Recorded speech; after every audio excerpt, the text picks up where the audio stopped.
Good morning, dear students. Today we will learn chapter 3 of class 10th economics, that is called money and credit.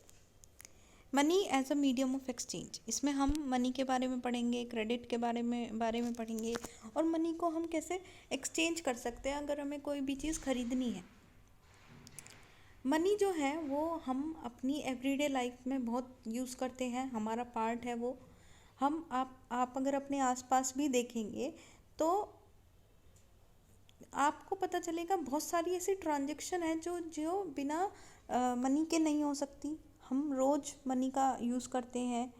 आप उनका list बना सकते हैं कि आप क्या खरीदते हैं, क्या बेच रहे हैं। इन केस तो कुछ भी चीज़ खरीदी जा रही है या बेची जा रही है उसमें पैसों का यूज़ हो रहा है।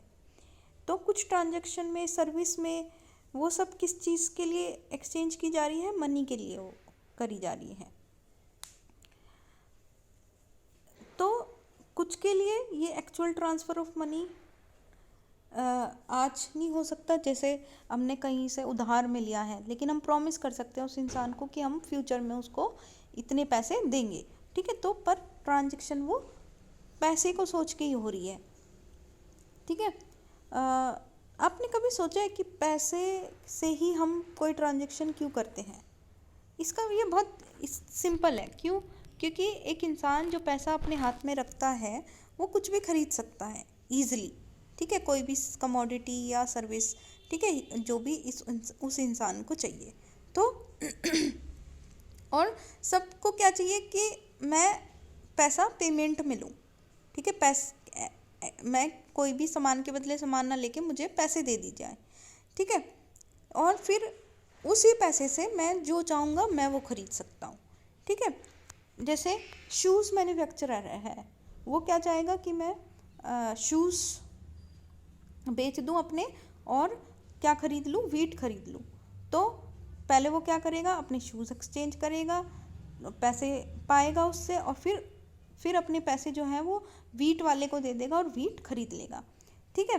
तो अब आप अगर इमेजिन करेंगे तो अगर शूज़ वाले को डायरेक्टली वीट वाले से ही खरीदना होगा तो वो कितना डिफ़िकल्ट प्रोसेस हो जाएगा, ठीक है। पैसों का यूज़ ही नहीं हुआ, मतलब अब शूज़ वाले को एक वीट वाला ढूंढना पड़ेगा जो शूज़ खरीदना चाहता है, और वो शूज़ वाले को ऐसा ढूंढना पड़ेगा जो वीट बेचता है।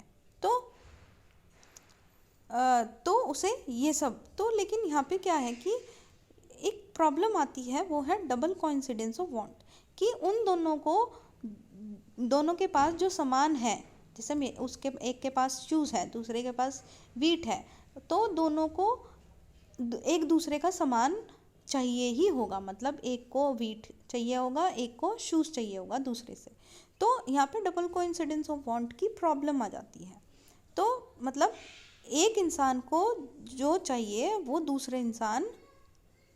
एक इंसान जो सेल कर रहा है, दूसरा इंसान वो ही विश करे खरीदने के लिए। इसे हम बार्टर सिस्टम भी कहते हैं, ठीक है, जिसमें डायरेक्टली एक्सचेंज होता है कोई भी गुड्स या सर्विस, जिसमें पैसों का कोई लेन देन नहीं होता, ठीक है। लेकिन मनी का इकोनॉमी में यूज़ करना वो बहुत इम्पोर्टेंट है, ठीक है। वो एक इंटरमीडिएट स्टेप है, क्रूशियल इंटरमीडिएट स्टेप है, जिसने एलिमिनेट कर दिया है डबल कोइंसिडेंस ऑफ वांट को। तो अब क्या, मनी के आने से कोई भी शूज़ मैन्युफैक्चरर को फार्मर देखने की ज़रूरत नहीं है, ठीक है। और फार्मर को ऐसे ही इंसान की ज़रूरत नहीं है जो शूज़ बेचता हो और उसके वीट खरीदने के लिए तैयार हो, ठीक है। तो अगर वो अपने शूज़ जो है वो मनी से बेच देगा तो वो अपना परचेज़ कर सकता है पैसे दे के वीट कहीं से भी, ठीक है।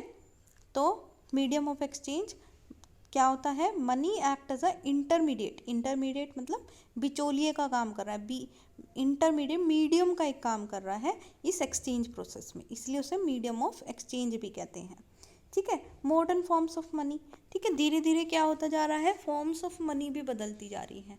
पहले के टाइम में कोई सिक्के यूज़ किए जाते थे, ठीक है, फिर कॉइन्स, सोने के कॉइन्स यूज़ किए जाते थे, चांदी के कॉइन्स यूज़ किए जाते थे, अभी और तरह के कॉइन्स यूज़ किए जाते हैं, ठीक है।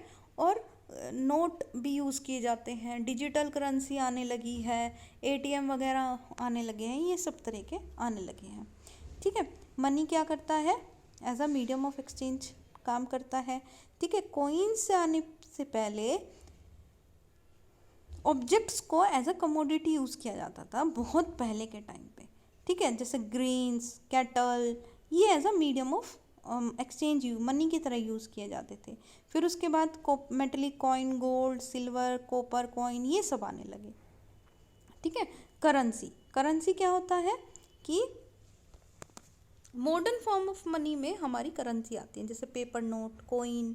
ठीक है, जैसे हम पहले यूज़ करते थे वैसे नहीं, मॉडर्न करेंसी में प्रीशियस मेटल्स का यूज़ नहीं किया जाता, जैसे गोल्ड, सिल्वर, कॉपर। ठीक है, और ना ही ग्रेन्स या केटल का, जो क्योंकि ये रोज के यूज़ के नहीं होते। अब मॉडर्न करेंसी जो होती है वो उसकी अपनी कोई वैल्यू नहीं होती। ठीक है, जब तक एक कागज़ को आरबीआई छाप के ना दे दे, उस पर अपने गवर्नर साइन ना कर दें, उसे असली पहचान ना दे दे, तब तक उस कागज़ की कोई कीमत नहीं है। ठीक है, उस कागज़ की तभी कीमत होगी जब वो एक जैसे अगर आप 500 और 1000 के नोट आज निकाल के लेके आए तो उनकी कोई कीमत नहीं है, क्योंकि वो अब ऑथोराइज्ड नहीं है गवर्नमेंट से। तो फिर भी उसे, जब उसकी खुद की कोई वैल्यू नहीं, तो उसे क्यों मीडियम ऑफ एक्सचेंज की तरह एक्सेप्ट किया जाता है? क्यों? क्योंकि करेंसी ऑथोराइज की जाती है गवर्नमेंट ऑफ इंडिया से। इंडिया में कौन करता है ये काम? आरबीआई करता है, सेंट्रल गवर्नमेंट के बिहाफ पे। ठीक है, और कोई इंसान या ऑर्गेनाइजेशन इशू नहीं कर सकती करेंसी को।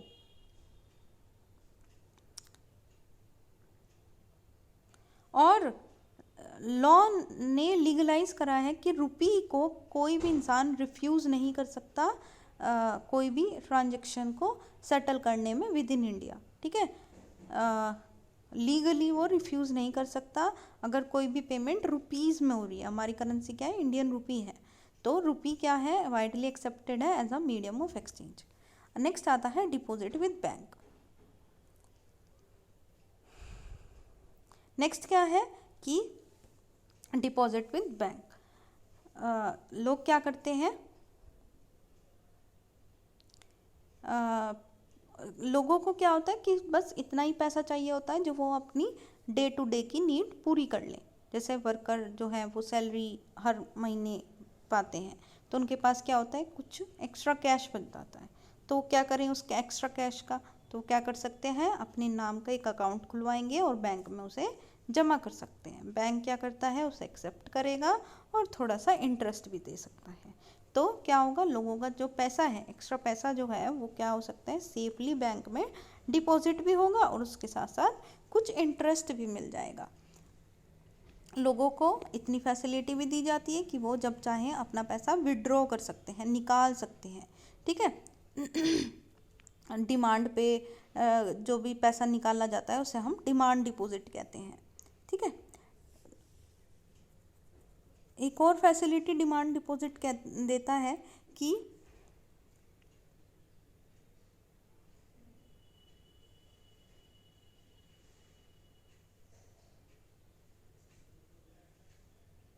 हाँ, कि उस पर इंटरेस्ट भी मिलेगा। आप चेक के थ्रू भी पेमेंट कर सकते हैं। ठीक है, डिमांड डिपॉजिट में आप चेक के थ्रू भी पेमेंट कर सकते हैं इंस्टीड ऑफ कैश। तो ये क्या होता है, चेक एक पेपर होता है, अकाउंट जिसका अकाउंट होता है बैंक में, तो अपनी एक स्पेसिफिक अमाउंट उस चेक पे लिख सकते हैं। चेक क्या होता है, एक इंस्ट्रक्शन होता है बैंक को कि स्पेसिफिक अमाउंट एक इंसान के अकाउंट से दूसरे इंसान के अकाउंट में भेज दी जाए। ठीक है, इन्होंने एक सैंपल भी दिखा दिया, एक चेक पेमेंट का एक सैंपल भी दिखा दिया। तो डिमांड डिपॉजिट जो है वो एसेंशियल फीचर है मनी का, कि चेक क्या होगा कि जब भी डायरेक्टली सेटल कर सकते हैं पेमेंट बिना कैश को यूज़ करे। ठीक है, तो डिमांड डिपॉजिट्स जो है वो as a medium of payment use किए जाते हैं। ठीक है, करेंसी के साथ साथ। तो ये भी एक मॉडर्न करेंसी का ही पार्ट है। उसके साथ साथ बैंक का आपने देखा कि बैंक कितना एक इम्पॉर्टेंट रोल प्ले कर रहा है, कितना सही रोल प्ले करता है, सेफ भी रखता है, इंटरेस्ट भी दे रहा है, हमें चेक की फैसिलिटी भी दे रहा है।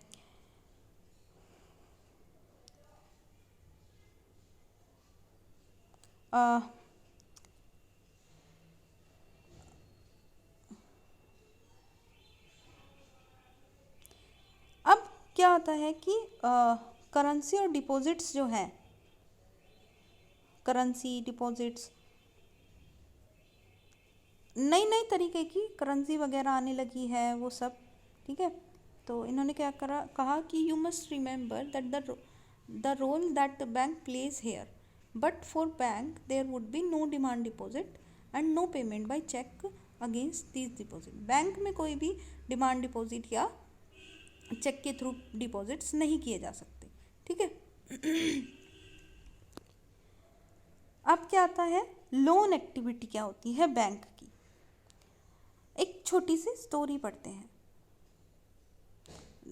उससे आगे लेके जाते हैं, बैंक की स्टोरी को आगे लेके जाते हैं। ठीक है, हमने देखा अगर बैंक के पास पैसा आता है, मेरे पास एक्स्ट्रा पैसा था तो मैंने बैंक में जमा कर दिया, ऐसी और भी बहुत लोग होंगे जो बैंक में जमा करते होंगे। अब बैंक उस पैसे का क्या करेगा। अब यहाँ पे एक इंटरेस्टिंग मैकेनिज्म आता है। बैंक क्या करेगा, बस छोटा सा ही पोर्शन जो है डिपॉजिट्स का वो अपने पास रखता है। ठीक है, इन केस कोई निकालने आए तो बैंक उसे दे सकता है। जैसे 15% वो कैश रखेगा और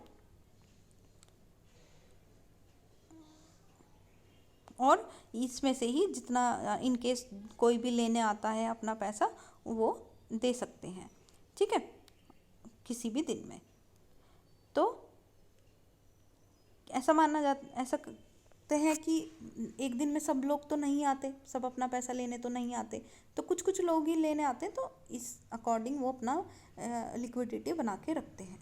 तो बैंक क्या करता है कि जो पोर्शन एक्स्ट्रा बच जाएगा 15% के बाद, जो भी पैसा बच जाएगा वो क्या करेगा, लोन के रूप में लोगों को दे देगा। ठीक है, अब लोन के रूप में लोग, क्योंकि बहुत सारे लोगों को इकोनॉमिक एक्टिविटीज़ की वजह से लोन की डिमांड रहती है, और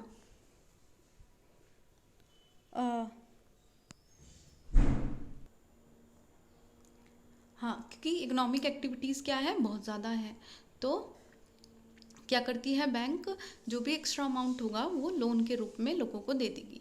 ठीक है, तो बैंक क्या करता है, एज अ मीडिएटर काम कर रहा है, जो भी सरप्लस फंड होगा उसे लोगों को दे देगी। मतलब पहले सरप्लस फंड लोगों से लेगी और फिर क्या करेगी, उसे लोन के रूप में दे देगी। अब बैंक क्या करता है, बहुत ही हाई इंटरेस्ट रेट चार्ज करता है लोन पे। ठीक है, लोन जब देता है तो उस पर हाई इंटरेस्ट रेट देता है, चार्ज करता है, और डिपॉजिट जब हम पैसा करने जाते हैं हमें इतना इंटरेस्ट रेट नहीं देता। तो वो ही बैंक की सोर्स ऑफ इनकम रहती है। ठीक है, मतलब जितना भी पैसा दिया और जितना कमाया इंटरेस्ट के रूप में, वो जो बीच का बचा वो उसका इंटरेस्ट रेट हो जाएगा, वो इनकम हो जाएगी। अब हम कुछ क्रेडिट सिचुएशंस पढ़ेंगे, 2 क्रेडिट सिचुएशंस पढ़ेंगे। ठीक है, पहली है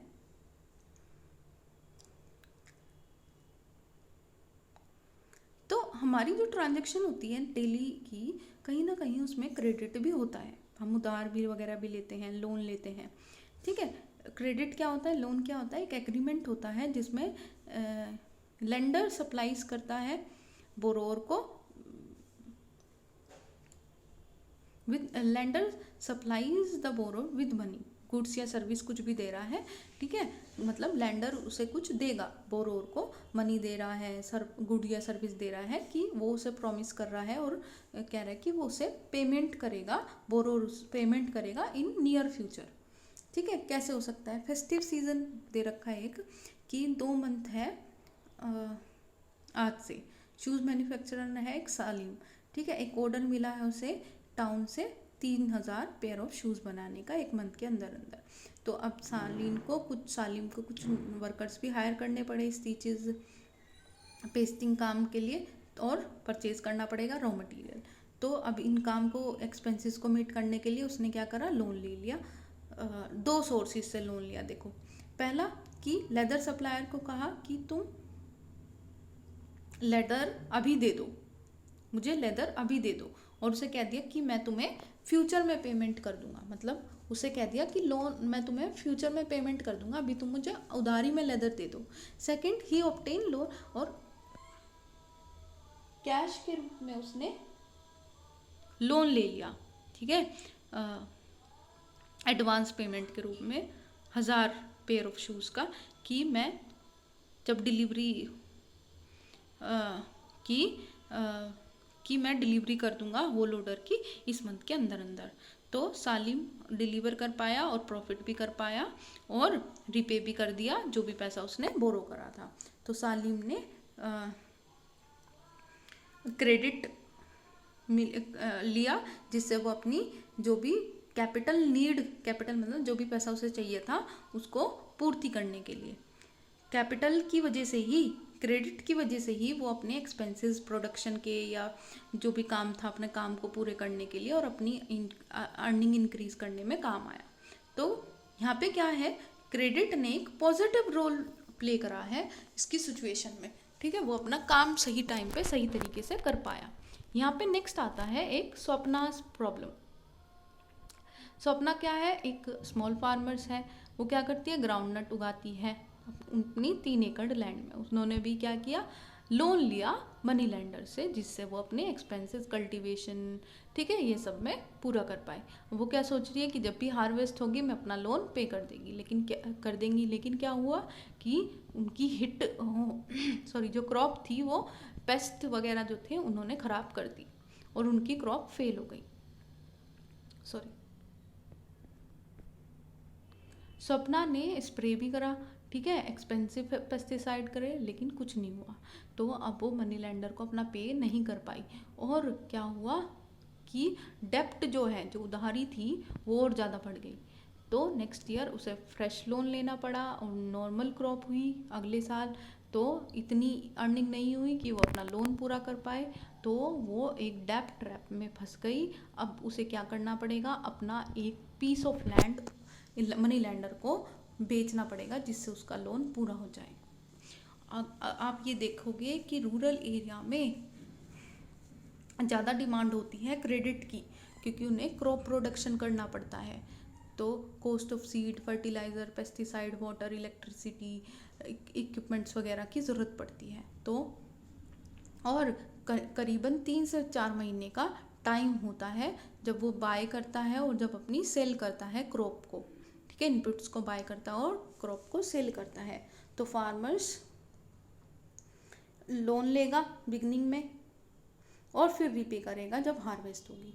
तो कहीं ना कहीं इनकी जो रिपेमेंट है वो क्रूशली डिपेंड रहती है उनकी फार्मिंग कैसी हुई। अच्छी फार्मिंग हो गई, क्रॉप अच्छी हो गई तो पे कर पाएंगे, वरना तो डेप्ट बढ़ जाएगा। स्वप्ना के केस में यही तो हुआ, क्रॉप फेल हो गई, लोन पेमेंट रिपेमेंट इम्पॉसिबल हो गया। अब उन्हें क्या करना पड़ा, अपना पीस ऑफ लैंड ही सेल करना पड़ा, ठीक है। तो क्रेडिट ने स्वप्ना की हेल्प नहीं करी बल्कि उसकी हालत और ज़्यादा ख़राब कर दी। तो इसको हम डेप्ट ट्रैप की सिचुएशन भी कह देते हैं। तो इसमें हमने देखा कि क्रेडिट जो है ना वो आपकी सिचुएशन को सुधार भी सकता है और आपकी सिचुएशन को और ज़्यादा भी ख़राब कर सकता है, ठीक है। एक सिचुएशन में क्या करा, उसे अच्छा बना दिया और बेटर ऑफ कर दिया, दूसरी सिचुएशन में उसका और काम ख़राब कर दिया, डेप्ट ट्रैप में फंसा दिया।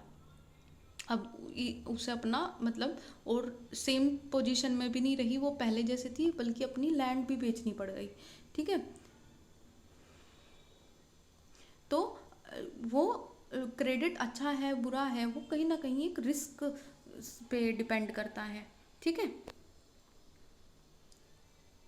आज हम इतना ही करते हैं और हम नेक्स्ट वीडियो में आगे पढ़ेंगे टर्म्स ऑफ क्रेडिट वगैरह। ठीक है, thank you for watching, keep sharing.